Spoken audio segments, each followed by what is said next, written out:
So in this video I'm going to be talking about a significant number of bugs and oddities in the Epson SF810.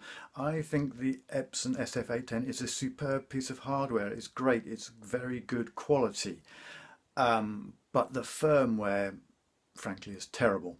I'd compare it to designing an Olympic grade carbon fibre bike worth 30 or 40, 50,000 pounds. And for some unknown reason at the last minute you don't bother with the wheels and you ship them out and they come back square and made of wood. Oh. I've been using this for well over 100 workouts now, according to Run Connect, so I think I've got a good experience of it.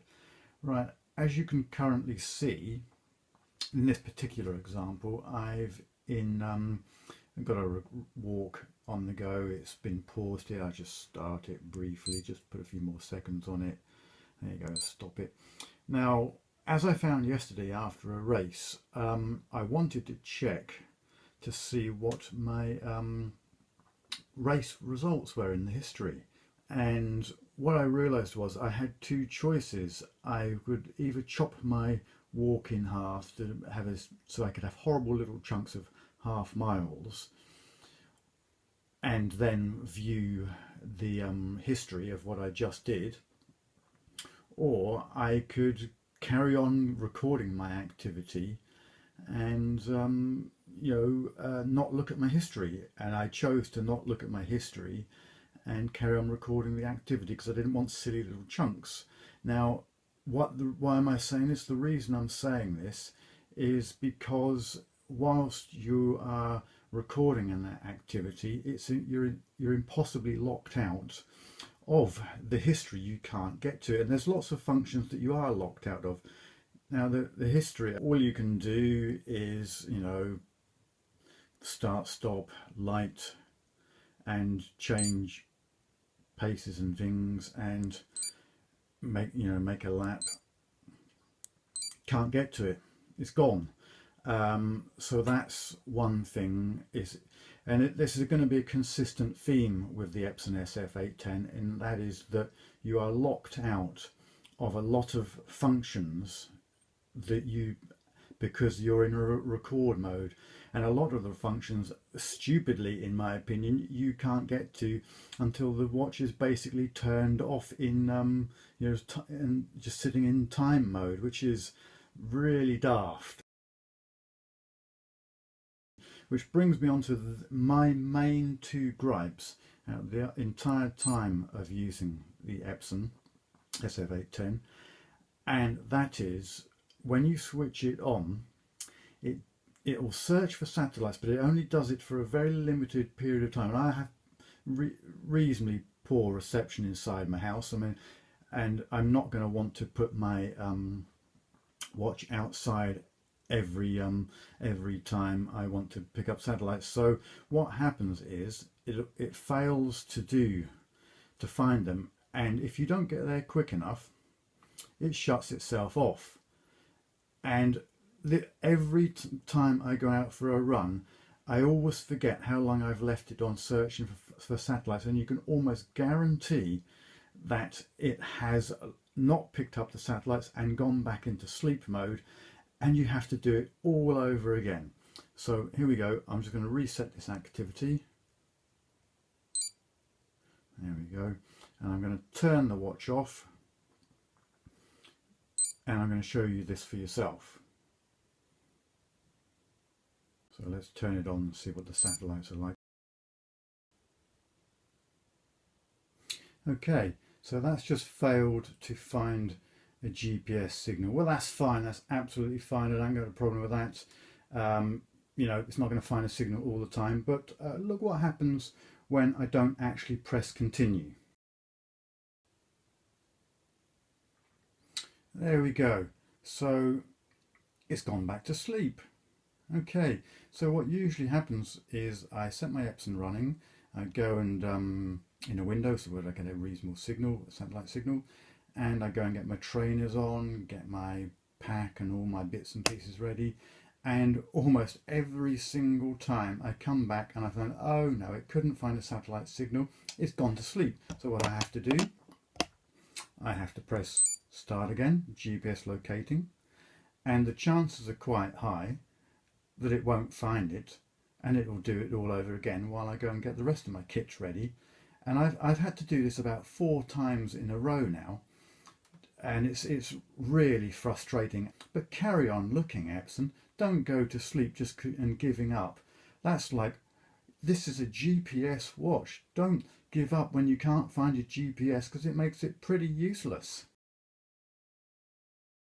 My next big gripe about the Epson SF810 is that if you're doing an activity and you've stopped somewhere, let's say you're out for a bike ride and you've stopped at a coffee shop, even if you have auto sleep turned off, if you're there for over 60 minutes, it will shut down and go into watch mode, dormant mode, without your permission. Now that's a pain, because the amount of times I've gone somewhere and I've only gone a couple of miles or somewhere and I want to then move on, and I've had to be somewhere, I've looked at my watch and oh no, it's gone to sleep again. So then you have to go outside, search for satellites, and you have to sit there going nowhere fast for 5 minutes. So it's that's quite poor.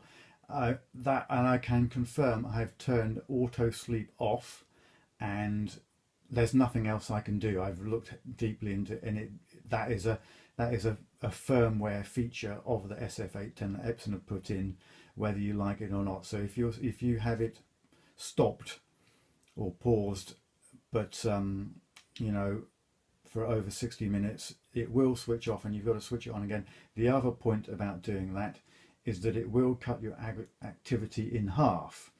As soon as the watch goes to sleep, which is another bug, all activities that you've got are instantly cut in half.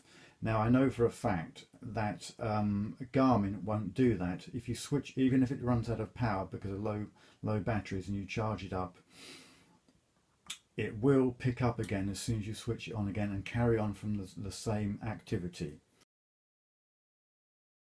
Okay, so the next thing I want to talk about is the inability to turn this off or put to sleep mode if you haven't reset an activity. Let's just do an activity, just briefly. Let's just do a few seconds. There we go. Right, yeah, 5 seconds, we're all done. Lovely. Okay, so let's turn it off to sleep. We've finished our activity for the day. We're going home to bed. Oh dear, what's going on? Oh, all I can do is I can't do anything. There's nothing I can do, and I'll tell you why. Because I have to press the lap button to reset it. There you go. And now I can turn it off. So even if you didn't want to and you were trying to save battery, you know, even if you didn't want to carry on using it, you'd have to reset your activity to turn it off. So if you forget to do that, then your battery is going to be running away. The auto lap feature is great if I have mine set to miles, but so let's get it running, do something, and let's put it on time, and let's put a lap in. Now if we pretend that was say a significant half a mile lap that I put in, that's fine, and then I'd expect auto lap to now kick in 1 mile after it, but it doesn't. The auto lap kicks in at precisely 1 mile and 2 miles from when you first started the entire start-stop.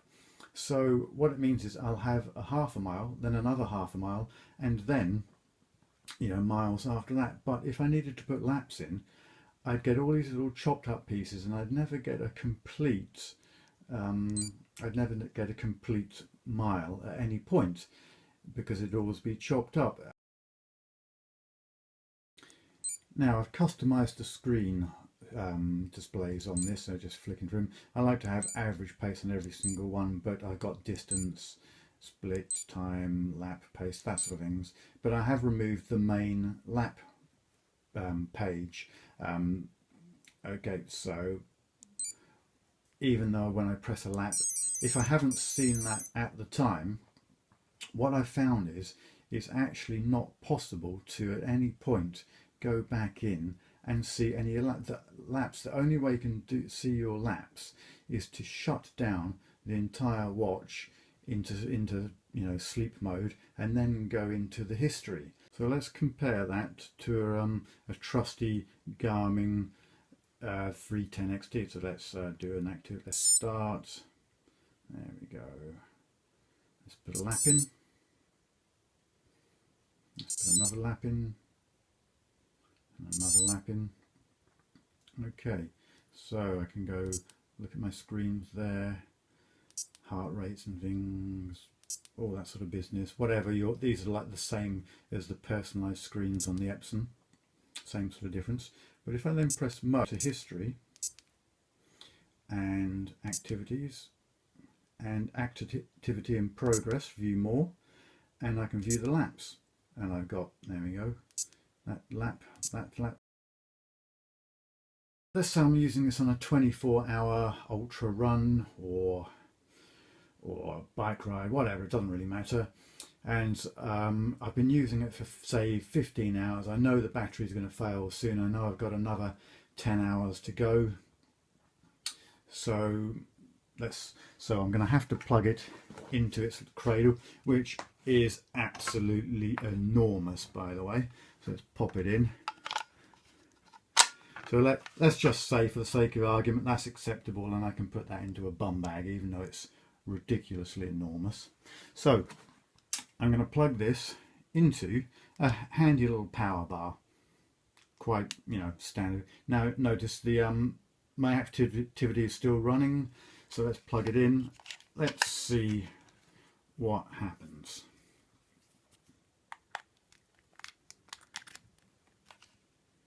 Ah, what's happened there? It's shut down, it's updating, and it's on charge mode. I wanted it to charge, that's fine, but I actually wanted my activity to carry on. So, if I quickly pull the power out, what have we got? It's gone. My activity is completely gone. In a nutshell, what I'm really saying is it's impossible to charge this on the fly and use it for a longer activity than the built-in battery can do all by itself anyway, which completely rules out anything ultra or anything like that. Now, as comparison, okay, so the Garmin's running away doing its own little thing, so I'm going to put this lovely skimpy little adapter onto it. Take note, Epson, this is skimpy and tiny. Okay, so I could actually put that on my arm at a push and still carry on running. That I'd be happier with that for the sake of an ultra things, or I could put that in a bum bag. Anyway, so let's plug in the battery pack and plug it in. And oh yes, I get it says charging, that's fine, but it is actually still running. Now when I remove the clip, what you'll see is the timer is still running. They go 48 seconds, 50 seconds. Let's plug it in again, and it goes to charge.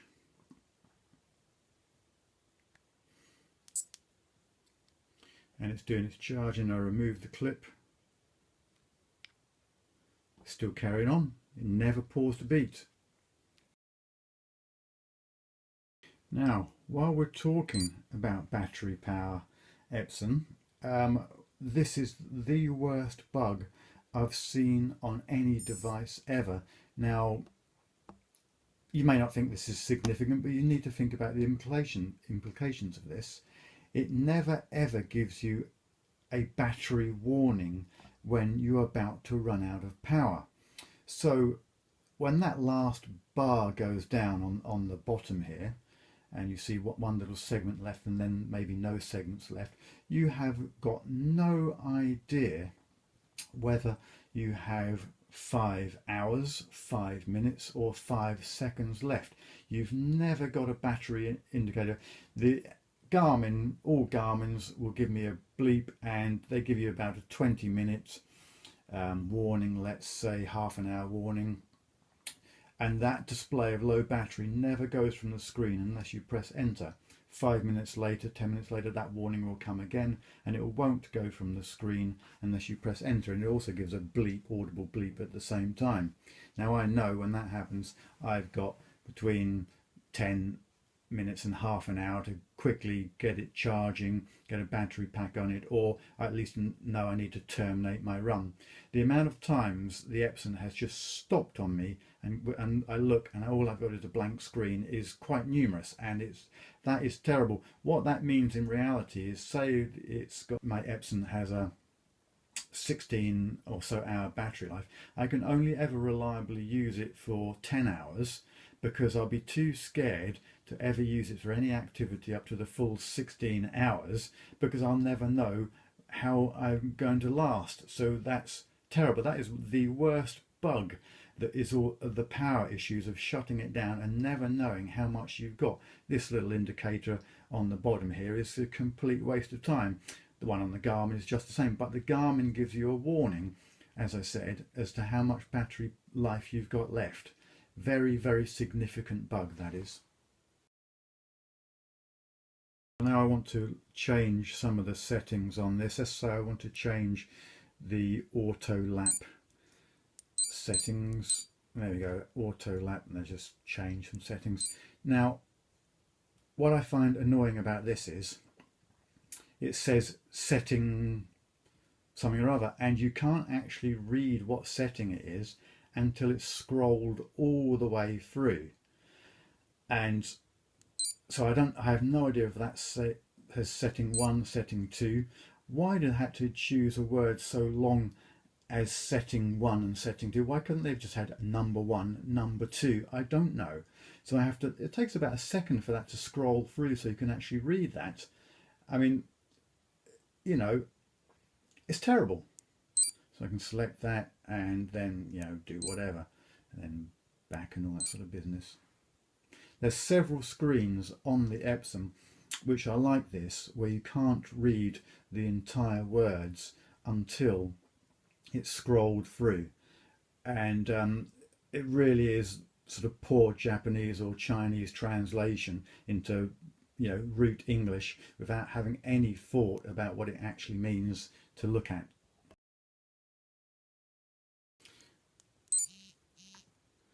Another little bug that I've got here is that when you switch to this pace window, I meant to see some sort of graph growing across there. And I've tried every sort of trick of varying, you know, the division times and all that sort of business. I've even reset the watch. I have never ever seen any kind of graph or change of any description in there. I just don't see it. I don't really know what it's meant to do, if it's meant to do it. I've never seen any graph in there. That's a bug. So that's a few bugs that I've discovered on the Epson SF810. I've got well over 100 workouts logged, you know, so I've had some fairly good experience with it, and I do use it mostly as just a start-stop device. And, you know, I don't use too many of the sophisticated features. I just use the auto lap mostly. There's a frightening number of options that are absolutely locked out, that you don't have access to. For example, all of your history. You can't look at any history unless the watch is absolutely shut down in sleep mode, and then you can get to it. There's a significant number of issues of features you would like to see which you can't have any access to whilst it's in certain other pages. I've never experienced anything like that on any Garmin I've had. Certainly at the top end of the price range of the Epson are wanting for their SF810, and it's frankly it's an immature, poorly thought out device. My comparison is Epson have made a carbon fibre Olympic grade amazing bicycle, and for some unknown reason at the last minute they go and get a carpenter to make the wheels and they come back square. Okay.